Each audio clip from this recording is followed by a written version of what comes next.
Você já se perguntou como, na correria do dia a dia, você poderia ajudar mais o próximo? O texto de hoje trata um pouquinho disso e de várias outras mensagens importantes que às vezes nós deixamos passar despercebidas na correria do cotidiano. Se você quer saber mais sobre isso, vem! Olá, amados, tudo bom? O vídeo de hoje é com mais um texto traduzido deste livro fantástico, o Cândido de Galinha para a Alma Cristã. Vários outros vídeos deste canal também são a partir de contos enviados deste livro.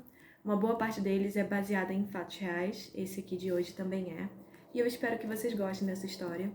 A princípio eu não tinha visto tantas mensagens, achei que era um texto como outro qualquer, mas quando eu li novamente, o Espírito Santo falou: pega só um pouquinho da minha visão aqui. E eu notei que tinha muitos ensinamentos importantes só nessa história, e é com ela que a gente vai trabalhar hoje. O nome do texto é 10 centavos. E ele começa com o juramento de Edward Everett Hale para a Lend a Hand Society. Ele diz assim: eu sou apenas um, mas eu ainda sou um.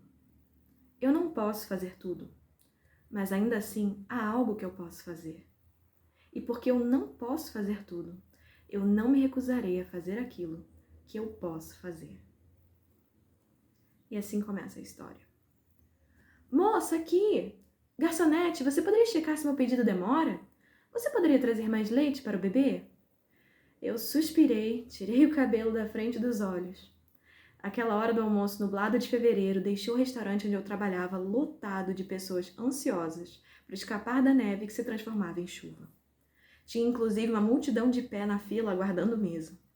Eu já estava exausta, com uma dor de cabeça lancinante e nem era 12:30. Como que eu daria conta até o fim do dia? Eu tinha ficado bastante agradecida ao conseguir esse emprego no ano anterior. De repente, me tornara mãe solteira com 2 crianças pequenas para criar. E tendo pouca educação e habilidades, foi uma dádiva de Deus ser contratada para um restaurante acima da média, próximo a um famoso hospital de nossa cidade. Como a novata na equipe, eu comecei na pior estação, um ambiente pequeno nos fundos do lugar. Era longe da entrada e igualmente distante da cozinha. Então o atendimento era inevitavelmente mais lento que no espaço de jantar na parte dianteira do restaurante. A minha área tinha 2 mesas compridas grandes e várias pequenas próximas às janelas. Via de regra, a maioria dos clientes que vinham parar nos fundos eram ou mulheres solteiras comendo sozinhas, ou famílias grandes com crianças, que, era de se esperar, eram barulhentas e exigentes. Após quase 2 anos e vários novos contratados, eu ainda estava presa no ambiente dos fundos. Normalmente, eu não me importava. A vista das minhas janelas revelava uma ravina íngreme, densamente arborizada em ambos os lados, que abraçava o córrego de um rio na base. Era um local surpreendentemente lindo de se encontrar numa cidade grande. Com aquela vista, eu podia relaxar nas horas mais tranquilas e encontrar momentos de paz. Mas esses eram daqueles dias em que eu desejava as estações da entrada.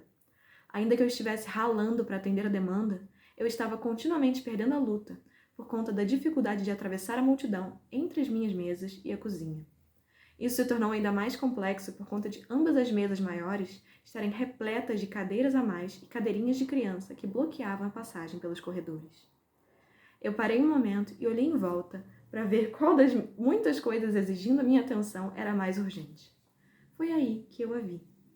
Ela estava sentada na mesa mais afastada, enfiada num canto, seu desfrutar da vista sendo atrapalhado pelos restos nada apetitosos da comida de outra pessoa à sua frente.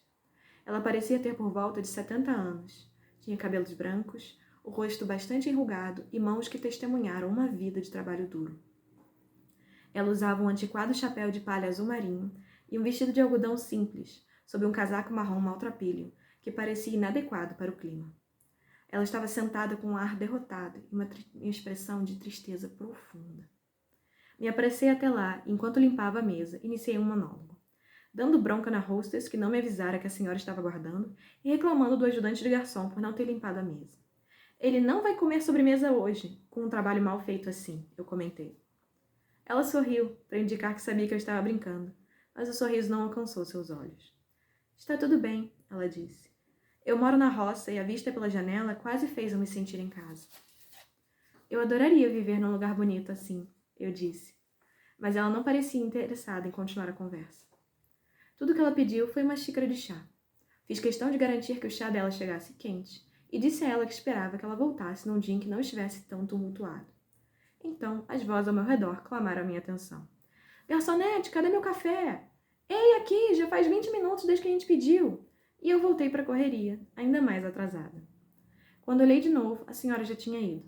Não pude deixar de me perguntar o que a teria deixado tão triste. Pouco depois, ouvi meu nome sendo chamada, e quando vi, ela estava tentando atravessar o corredor tumultuado. Eu tenho uma coisa para você, ela disse, e estendeu a mão. Eu botei na mesa os pratos que estava carregando e sequei as mãos para que ela pudesse me entregar uma moeda de 10 centavos de dólar. Ela não sabia que a maioria das garçonetes ali ria das pessoas que deixavam trocadinhos como gorjeta. E eu pensei o quão longe ela tinha ido, se esgueirando entre empurrões da multidão, só para me dar seu dinheirinho, e como provavelmente ele lhe faria falta. Eu sorri e disse, você não precisava fazer isso. Ela respondeu, eu sei que não é muito, mas você fez o possível para ser gentil comigo. Eu só queria que soubesse que sou grata por isso. De certa forma, obrigada apenas não parecia adequado. Então eu disse também, e que Deus te abençoe. A reação dela foi tão súbita e inesperada. Ela agarrou a minha mão e começou a chorar. Obrigada, Senhor, ela soluçou. Você sabia o quanto eu precisava saber que tinha outro cristão por perto. Deixando os pratos onde estavam, eu a levei até uma cadeira e disse, me diga o que há de errado e se há algo que eu possa fazer para ajudar. Ela balançou a cabeça e respondeu de uma só vez. Não há nada que alguém possa fazer. Eu trouxe meu marido para ser operado. Eles achavam que era uma hérnia, mas agora me disseram que ele tem um câncer. E eu não sei se ele vai sobreviver à cirurgia. Ele tem 72 e nós somos casados há 50 anos. Eu não tenho ninguém com quem conversar aqui e a cidade parece um lugar tão frio e hostil. Eu tentei orar a respeito, mas parecia não encontrar Deus em lugar nenhum por aqui. Ela conseguiu parar de chorar e continuou. Eu quase não entrei aqui porque tudo parecia tão caro, mas eu precisava sair do hospital por um tempo. Quando olhei pela janela, tentei orar novamente. Pedi a Jesus que me mostrasse outro cristão para que eu soubesse que não estava sozinha, que ele estava me ouvindo. Ainda segurando sua mão, eu disse, me diga o nome do seu marido e eu vou orar por vocês dois por uma semana. Ela sorriu e respondeu, por favor, faça isso. O nome dele é Henry. E com isso, ela se levantou e foi embora. Voltei ao trabalho com energia revigorada. Por alguma razão, não me sentia cansada mais. Por algum motivo, nenhum dos meus outros clientes reclamou sobre a demora. Eu sabia que Deus havia agido para que nos encontrássemos e nos ajudássemos. Eu estava feliz em oferecer a ela as minhas orações. E eu tinha esperança de que ela soubesse que me deu muito mais do que 10 centavos. De repente, era um dia absolutamente lindo. Esse texto foi enviado para a coletânea da Canja de Galinha para a Alma por uma mulher chamada Jean Morris, e é uma história real. É muito curioso como, às vezes, a gente sofre vários dias, se angustia durante meses, quando a gente podia só pedir um sinal para Deus. A gente podia só pedir alguma forma de consolo para Deus. Né? E muitas vezes a gente tem medo de pedir, de parecer arrogante no nosso pedido. E isso, na verdade, não faz sentido algum. Inclusive, o Espírito Santo é chamado, em algumas traduções, como o Consolador. Deus não se incomoda que nós peçamos sinais a Ele. Muitas vezes as pessoas lembram de Jesus repreendendo os fariseus, né, que eles pediam sinais. Ele se refere aos fariseus como uma geração adúltera, né, como víboras. E as pessoas acham que, não posso pedir para Deus nada que Ele tem que comprovar, alguma coisa para mim. E na realidade, tudo depende da intenção do seu coração quando você pede esse sinal. Os fariseus pediam sinais, apesar de Jesus já ter feito vários milagres comprovados com testemunhas, porque eles eram arrogantes. Eles queriam desmascarar Jesus, ou eles queriam que Jesus se curvasse à vontade deles. Quando você está sofrendo e você pede um sinal a Deus, Deus entende que você o está enxergando como Pai, que você está o enxergando como uma entidade maior que pode oferecer algum alento. Quando você pede com humildade, Deus se alegra em poder oferecer isso. Porque Ele está sempre à nossa disposição quando nós pedimos com sinceridade, com humildade no nosso coração. Inclusive, a gente pode até pedir confirmação do sinal que já foi dado. Isso pode ser, nossa, mas isso não é abusar?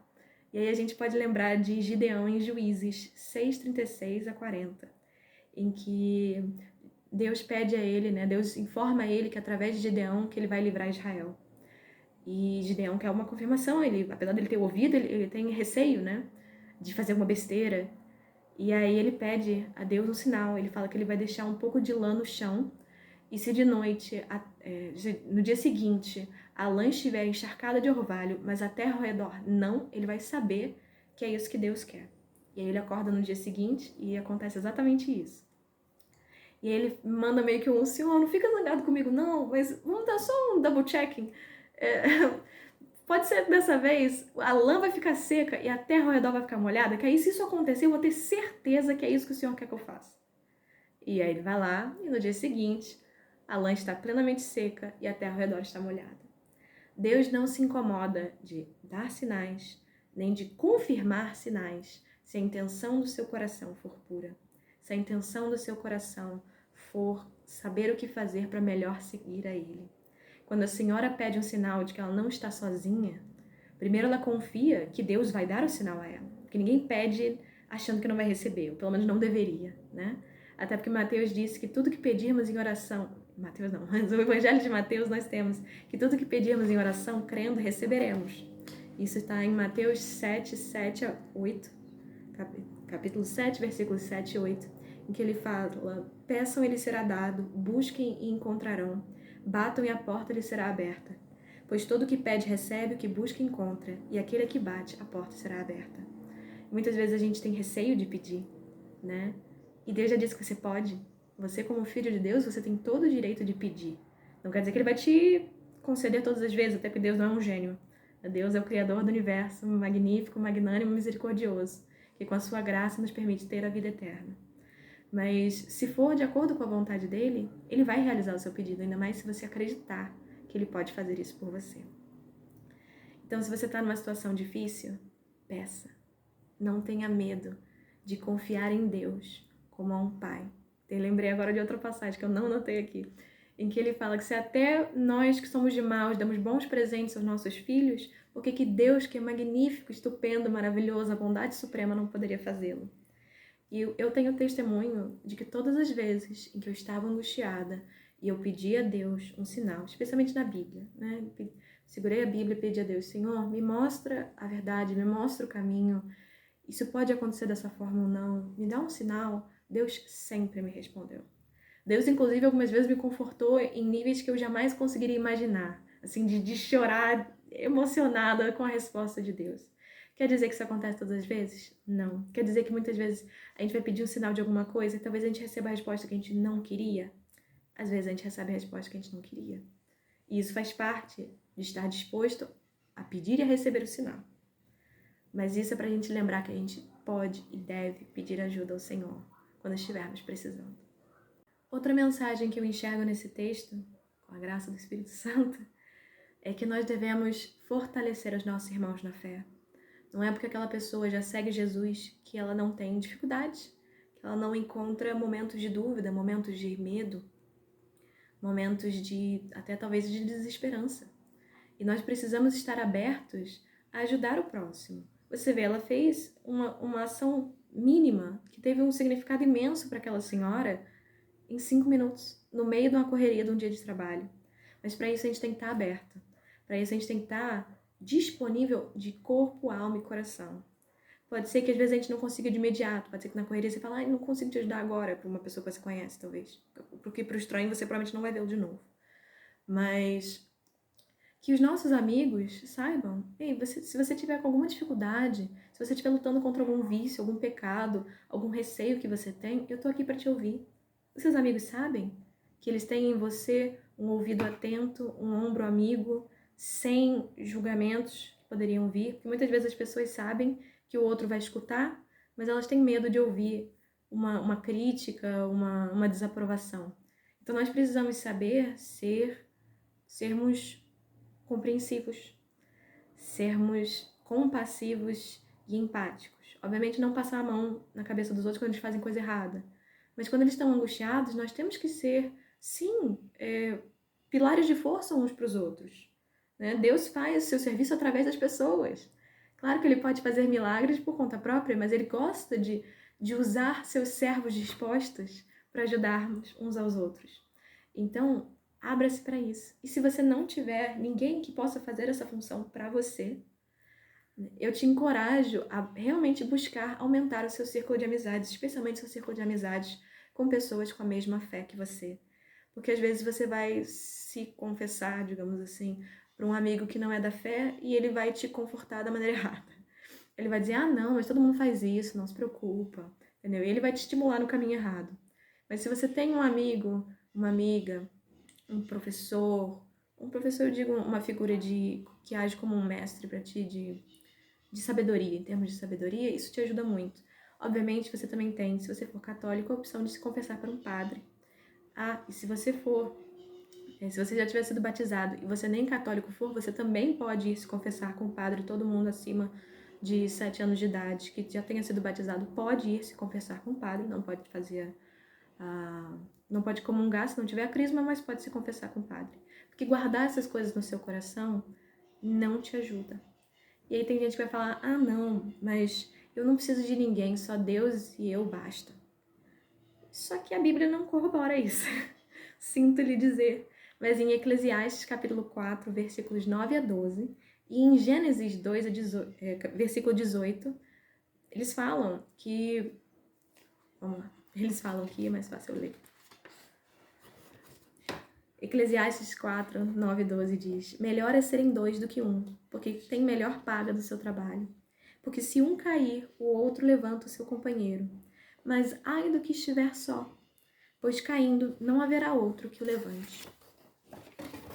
Também, se dois dormirem juntos, eles se aquentarão, mas um só, como se aquentará? E se alguém prevalecer contra um, os dois lhe resistirão, e o cordão de 3 dobras não se quebra tão depressa. E isso não se refere apenas a parceiros românticos, isso se refere a você ter amizades. Deus quer que nós tenhamos amigos, boas amizades, pessoas leais, pessoas justas, pessoas que nos estimulam a sermos versões melhores de nós mesmos. Então, se você ainda não tem essas amizades na sua vida, ou se você tem e você só não explorou esse potencial ainda, de uma conversa franca, honesta, né, uma conversa construtiva, considere fazê-lo, ok? E Gênesis 2,18, né, é a famosa, não é bom que o homem esteja só, far-lhe-ei uma ajudadora idônea para ele. Então, eu sou uma grande fã do matrimônio, né? Mas, obviamente, esse não é o chamado de todo mundo. Então, pelo menos tenha bons amigos. Deus quer isso para nós. Outra mensagem que eu enxergo nesse texto é que você não precisa estar fazendo trabalho voluntário, servindo na igreja, dando esmola, para você ajudar o seu próximo. Para você servir ao próximo, inclusive estranhos, você pode fazer isso no seu trabalho. E eu quero deixar uma mensagem para todo mundo que trabalha com atendimento ao cliente, que muitas vezes as pessoas acham que é um trabalho menor, né? A percepção geral é que é um trabalho ingrato. E ele é tão ingrato quanto você permitir que ele seja. Porque a grande verdade é que o potencial de bem que você pode fazer trabalhando no atendimento ao cliente é impressionante. Muitas vezes, o seu bom dia, o seu sorriso, a sua gentileza, o seu calor humano vai ser o único que aquela pessoa que você não conhece vai ter a semana inteira. Vai ter o mês inteiro. A gente nunca sabe o quão triste, o quão solitária, o quão desoladora é a situação do próximo. Especialmente se a gente não convive com ele. Então, quando você for atender uma pessoa, atenda tão bem quanto você gostaria de ser tratado. Isso para mim deveria ser óbvio, mas infelizmente a gente vê muitos atendentes, muitas garçonetes que não fazem isso. As pessoas vão falar, mas é porque é um trabalho que paga muito pouco. Eu trabalhei como atendente de cafeteria, padaria e hostess de hamburgueria. Não te custa nada ser gentil com as pessoas. E, em geral, se você for gentil com as pessoas, independente da forma como elas forem te tratar, em geral, elas vão te responder com gentileza. É muito difícil a pessoa não sentir-se motivada a retribuir o seu sorriso, a sua simpatia, se eles forem genuínos. entendeu? Você não deve tratar bem o outro porque você espera ser bem tratado. Você deve tratar bem o outro porque sim. Você deve tratar bem o outro porque ele é outro ser humano. Se você tiver dificuldade com isso, pense, toda vez que eu trato bem ao outro, eu estou fazendo o que Jesus gostaria que eu fizesse. Entendeu? Jesus gostaria que nós amássemos uns aos outros como ele nos amou. Ele aumentou o desafio logo antes dele subir para o céu. Então, não se deixe levar, mas eu recebo pouco. Mas a sua vida vai ser melhor se você se permitir fazer o seu trabalho com amor no seu coração. Porque você nunca sabe a diferença que vai fazer na vida das pessoas. Teve gente que sentiu a minha falta quando eu fui embora dos trabalhos que eu fui, entendeu? E eu era uma atendente. Eu não fazia nada magnífico na vida delas. Eu servia café, eu servia pão, entendeu? Só que a gentileza com que eu as tratava fazia com que elas gostassem de ir lá. A gentileza com que eu tratava as pessoas melhorava o dia delas, nem que fosse por 5 minutos, entendeu? Então, nunca pense que no seu trabalho você não tem o potencial de melhorar a vida dos outros. Especialmente porque se a pessoa olha para você e ela reconhece um cristão, qual é a imagem que você passa do reino se você trata os outros de maneira grosseira, de maneira rude ou impaciente? É assim que você quer que as pessoas reconheçam o cristão como uma pessoa que tem pouco amor no coração? Não faz sentido isso, né? Então, fica aqui também um embasamento bíblico, porque muita gente gosta de ter um embasamento. Em Colossenses 3, capítulo 3, versículos 23 a 24, Paulo nos diz: tudo o que fizerem, façam de todo o coração, como para o Senhor e não para os homens, sabendo que receberão do Senhor a recompensa da herança. É a Cristo Senhor que vocês estão servindo. Então, o dia tá difícil, tá cansado, tudo bem, acontece com todo mundo, ainda mais final de expediente num dia cheio. Mas se você puder encontrar esse amor no seu coração, essa chama para você cultivar, você vai melhorar não só a vida dos outros, como a sua, e você vai alegrar a Deus. Olha que glória poder fazer coisas para alegrar a Deus. Então, leva isso com carinho no seu coração. Faça de todo o seu coração para Deus, sabendo que Deus nunca pode ser vencido em termos de generosidade. Então, a generosidade que você dá para o mundo, Deus te manda de volta, ok? Generosidade no caminho da verdade, logicamente. Não é aceitar qualquer coisa, né? Mas Deus nos convida a dar a outra face, mesmo quando nós encararmos pessoas que talvez não sejam amistosas. Então, fica aí a dica. Não existe trabalho menor no serviço a Deus. E isso me leva ao último ponto, que se você está tendo um dia ruim, uma temporada ruim, porque às vezes é uma sucessão de problemas que vão fazer uma bola de neve horrorosa na sua vida. A gente tem a fórmula para isso na Bíblia também. Deus deu todas as fórmulas, a gente que tem que se dar o trabalho de diligentemente ir checando na Bíblia e encontrando os tesouros que ele escondeu na sua palavra, né? Sendo capaz de reconhecer os tesouros na palavra, né? Em Lucas, capítulo 6, versículos 37 e 38, ele nos diz o que a gente deve fazer quando a vida estiver travada, né? 37 fala: não julguem e vocês não serão julgados. Não condenem e não serão condenados. Perdoem e serão perdoados. Isso aí já é uma tarefa, né? Mas já é uma tarefa que traz muitos benefícios. Porque toda vez que a gente se liberta desse senso de superioridade que nos permite julgar os outros, primeiro a gente purifica um pouco o nosso coração, que é ótimo. Sempre que a gente perdoa, a gente também tira muito peso das costas.